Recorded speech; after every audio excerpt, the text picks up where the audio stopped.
बसंत पंचमी का दिन, महाराज सरस्वती का दिन, जिस दिन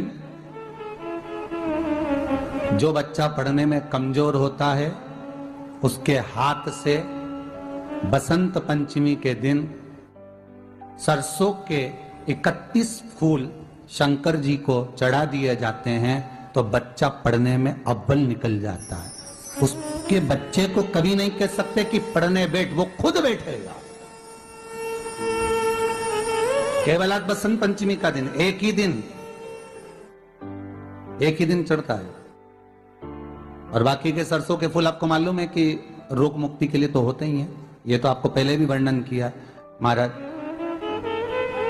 कि जब कोई एकदम रोग आ जाए और डॉक्टर एकदम बोल दे कि ये रोग भारी आ गया है और इसकी जांचें जाएंगी और फिर ये कुछ भी हो सकता है, तो क्या करा जाता था कि 108 सरसों के फूल लाकर तुरंत शंकर भगवान को चढ़ाए जाते थे महाराज। तो चढ़ाने के बाद में रिपोर्ट अच्छी आती है। ऐसा नियम है। कहीं कोई ठेकेदारी करते हैं ना, जो ठेका भरते हैं कि भाई मेरा टेंडर आना चाहिए, मेरा ये काम होना चाहिए, मेरी मल्टी बनना चाहिए, या मेरा ये काम के लिए जा रहा हूं, ये काम फतेह होना चाहिए, उसके सबके हाथ पैर जोड़ने से अच्छा एक काम करो, बस 108 सरसों के फूल उठाओ, शंकर जी का उद्धतेश्वर महादेव का नाम लिखो और छोड़ दो, शिव जी के ऊपर एक एक कर चढ़ा दो, वो ठेका तुम्हें ही मिलेगा, वो काम तुम्हारे पास ही आएगा। सरसों का पुष्प समर्पित किया, भगवान शिव आनंद की राशि है। अब सरस्वती सुबह ब्रह्म मुहूर्त में निकल, और सरस्वती जब ब्रह्म मुहूर्त में निकलती है, वेद और माला लेकर स्मरण करती है महाराज। भ्रमण करती करती शारदा सरस्वती जब निकली,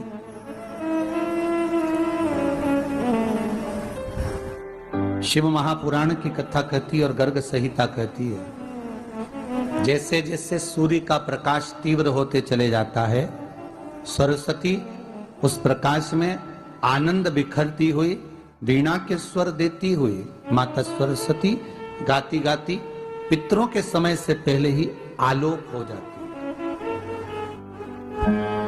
आलोक हो जाती। जैसे ब्रह्मा जी की धर्म पत्नी सावित्री नित्य स्मरण करने में, भगवान की सेवा में तत्पर रहने वाली है, और ब्रह्मदेव सृष्टि की रचना करते समय ज्ञात करते हैं कि सावित्री मेरे साथ होने के बाद भी ये सृष्टि की रचना नहीं होती, तब ब्रह्मदेव सरस्वती को प्रकट कर। नाम शारदा है। क्या नाम है? जम के बोलिए जरा। शारदा। ये शारदा नाम कहां से पड़ गया? सरस्वती माता को शारदा नाम किसने दिया था? भाई नामकरण होता है तो हमारे यहाँ तो आज भी नियम है महाराज, ये बुआ कोई नाम बताती है, मामा जी कोई नाम बताते हैं और दादाजी कुछ बोलते हैं, कोई बोलेगा टिक्कू, कोई बोलेगा पिक्कू, कोई बोलेगा कुछ, सबके नाम अपने अपने रहते हैं, कोई प्रेम से क्या बोलता है। तो सरस्वती का शारदा नाम किसने प्रदान किया था? माता सरस्वती को शारदा संबोधन किसने दिया था? माता सरस्वती को शारदा का संबोधन किस समय पर प्रदान किया गया था? जिस समय पर शंकर और पार्वती भ्रमण पर निकल रहे थे और भगवान ब्रह्मदेव सरस्वती को ढूंढ रहे थे, और माता सरस्वती को ढूंढते हुए ब्रह्मा जब भगवान शंकर की साक्षी में पहुंचे हैं, तब भगवान शंकर से ब्रह्मदेव ने कहा, आप कहीं सरस्वती को देखें तो मुझे भेजिएगा, मेरे पास में भेजिएगा। शंकर भगवान ने उसी समय पार्वती से कहा, पार्वती, जैसे एक स्त्री जो पतिव्रता धर्म का पालन करने वाली है, एक नारी पतिव्रता धर्म का पालन करने वाली होती है, पति को परमेश्वर मानने वाली होती है, पति के चरणों का रसतत्व ग्रहण करने वाली होती है, तो वो पर पुरुष का स्मरण नहीं करती। उसी तरह एक पति जो अपनी अर्धांगिनी के साथ में रहे और अर्धांगिनी के साथ चले, तो पर नारी का स्मरण नहीं होना चाहिए। तो एक काम करो पार्वती, तुम उस सरस्वती को बुलाना प्रारंभ करो। अब पार्वती जी ने कहा, सरस्वती तो मेरी बहन जैसी है, सरस्वती तो मेरी सखी जैसी है, अब मैं उसको अगर बुलाऊं, आवाज दूं, अच्छा नहीं लगेगा। तो माता पार्वती जब ढूंढते ढूंढते ढूंढते ढूंढते शंकर भगवान के साथ में भ्रमण करती करती पहुंची, तो क्या देखती हैं माता पार्वती कि एक सरोवर के पास में माता सरस्वती बैठकर सरोवर में अपना मुखाग्रविंद देख रही थी। श्वेत वस्त्र था मेरा माँ का, और बड़ी सुंदर गले में माला पहन रखी थी माता सरस्वती ने। और एक सरोवर में माता सरस्वती अपने मुख को जब निहार रही हैं, उस दर्पण के भाव में अपने प्रतिबिंब को देख रही हैं, तब उस समय पर माता पार्वती ने कहा, शारदा, सरस्वती को लगा कि मेरा संबोधन ये किसने कहा। पलट कर देखा, सरस्वती ने कहा, पार्वती तुम? हाँ, मैंने तेरा जो दर्पण में प्रतिबिंब देखा है, तेरा स्वरूप देखा, पर तू इतनी सुंदर है, इतनी सुंदर है, पर तेरा जल में जो स्वरूप देखा ना, वो नीला दिखाई दिया, थोड़ा सा श्याम दिखाई दिया, इसलिए मैंने तुझे शारदा कह दिया। आज भी हमारे मध्य प्रदेश के कटनी और सतना के बीच में मैहर में आज भी शारदा भवानी विराजमान है महाराज।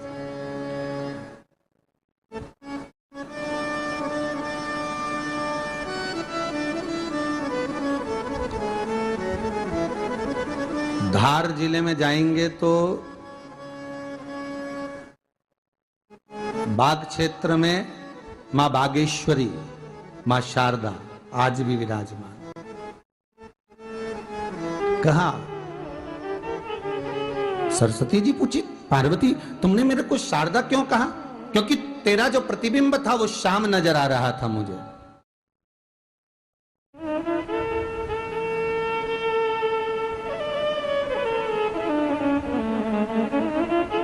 उस प्रतिबिंब को देखकर मैंने तुझे शारदा का संबोधन दिया है। तुम्हें ब्रह्मा जी बुला रहे हैं। सरस्वती ने कहा, पार्वती मैया, दीदी, आपने मुझे जो नाम दिया है, जगत के लोग, संसार के लोग मुझे इस नाम से जब पुकारेंगे तो ये शारदा, ये सरस्वती स्वयं उसके कंठ पर, उसके मस्तिष्क पर सदा विराजमान रहेगी, ये शारदा बनकर। इसलिए हमारे स्कूलों में, हमारे काव्य ग्रंथों में, हमारे जो कविगण रात्रि को जो काव्य पाठ करते हैं, कविता का स्मरण करते हैं, वो सरस्वती की वंदना नहीं करते, हे शारदे मां, शारदा की वंदना करते।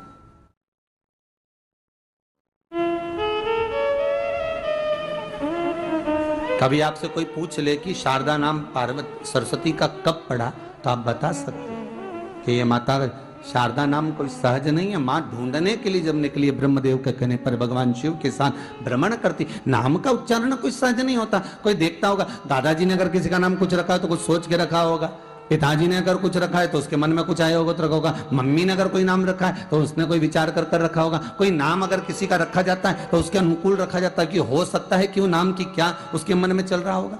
तो शारदा का संबोधन कोई सहज नहीं है। माता सरस्वती का एक नाम शारदा हुआ, इसलिए संबोधन में सरस्वती कम शारदे मां ज्यादा बोला जाता है। आप काव्य पाठ कर लो, नाम जाप कर लो, स्मरण कर। मैं बहुत परेशान हो गई लक्ष्मी। लक्ष्मी जी ने सरस्वती जी से पूछा, क्यों परेशान हो गई सरस्वती, बात क्या है? परेशान होने का केवल कारण इतना सा है कि मेरा काम है गायन करना, मेरा काम है जनमानस में जिसने बहुत अच्छा काम किया होता है उसका गायन करना, देवता में उसका व्याख्यान वर्णन करना। मैं इसलिए परेशान हो गई हूं कि 33 कोटि देवी देवता में केवल एक देवता ऐसे हैं, देवाधिदेव महादेव, जो बिना सोचे समझे दान करते रहते हैं, बिना सोचे समझे पुण्य करते रहते हैं, बिना सोचे समझे दान करते रहते हैं, कुछ सोचते ही नहीं, उन्होंने उठाया और दे दिया। इनके दान का मैं व्याख्यान करते करते, इनके दान का वर्णन करते करते, इनके दान का गुणगान करते करते, इनके दान का महत्व कहते कहते कहते कहते मेरा मुख थक गया है। अब मैं करूं तो करूं क्या? इतने में लक्ष्मी जी बोली, जितनी तू परेशान है उससे दुगनी मैं परेशान हूं। अब लक्ष्मी जी ने जैसे कहा कि मैं परेशान, तो सरस्वती जी ने पूछा कि तू क्यों परेशान है? अरे भोलेनाथ जी का क्या है, कहीं पर भी चले जाते हैं, किसी को भी देख लेते हैं, एक लोटा कोई पानी चढ़ाते दिखता है, तुरंत खड़े होकर कह देते हैं जा, तेरे पास में संपदा की कभी कमी नहीं होगी। अब वो तो के आ जाते हैं, लक्ष्मी जी कर रही, इतनी ड्यूटी बढ़ गई, इतनी ड्यूटी बढ़ गई कि मुझे दौड़ दौड़ कर उनके यहाँ संपदा देने जाना पड़ता। अब मैं भी परेशान हूं। अब ये दोनों परेशान होकर ब्रह्मा जी के पास गए।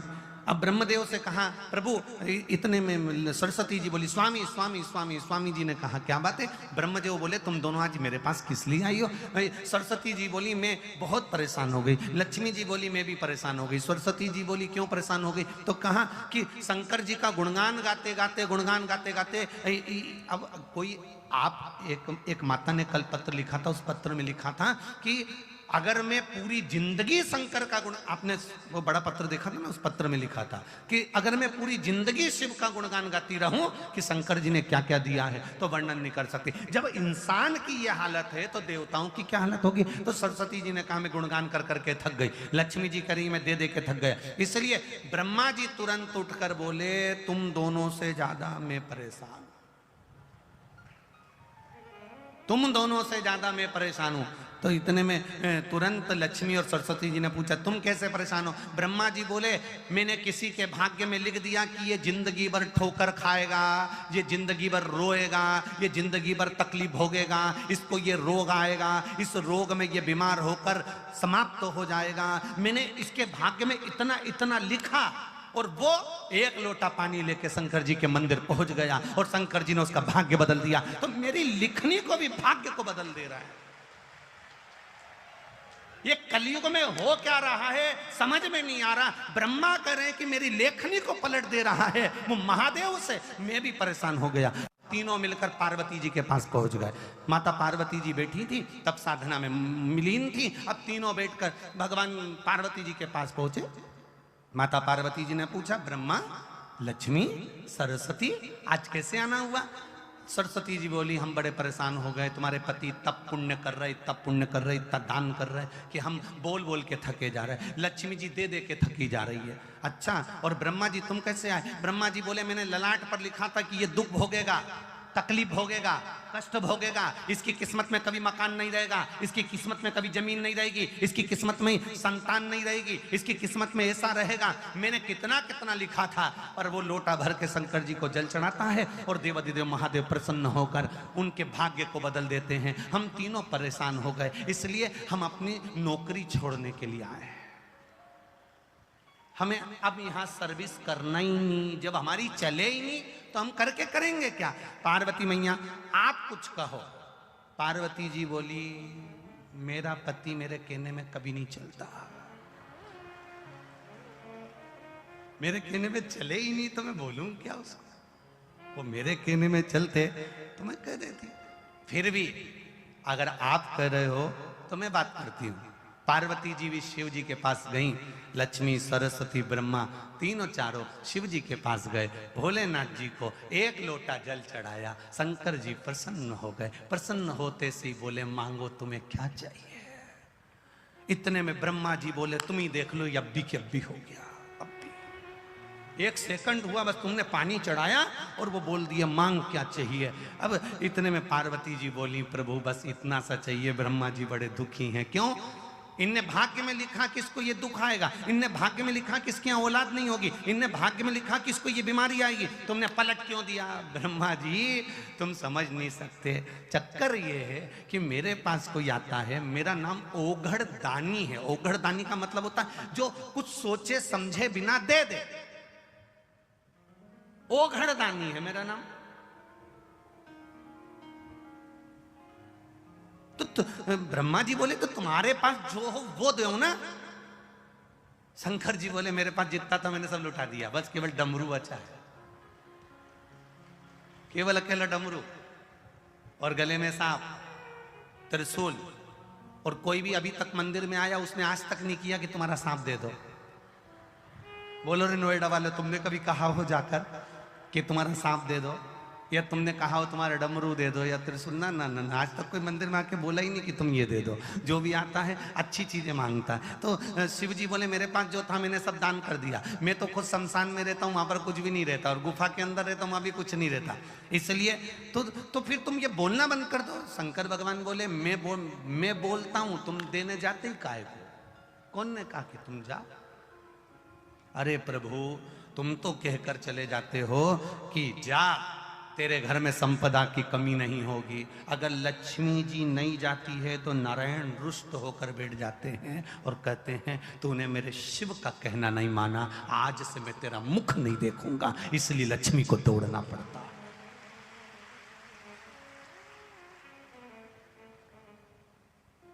देवता भाग्य बना सकते हैं, देवता तुम्हारा भाग्य लिख सकते हैं, देवता भाग्य का लिखा तुम्हारे सम्मुख में ला सकते हैं। केवल भाग्य को बदल सकता है तो वो देवाधिदेव महादेव बदल सकता है। जो रावण को लंका दे सकता है, बाणासुर को हस्त दे सकता है, भस्मासुर को भस्म करने का आशीर्वाद दे सकता है, और एक चोर को कुबेर बना सकता है, वो कोई साधारण नहीं हो सकता है।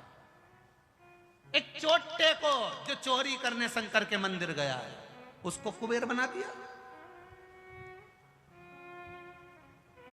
पेश है दैनिक भास्कर जीतो 14 करोड़ स्कीम, जिसमें मिलेगा गारंटीड उपहार और हर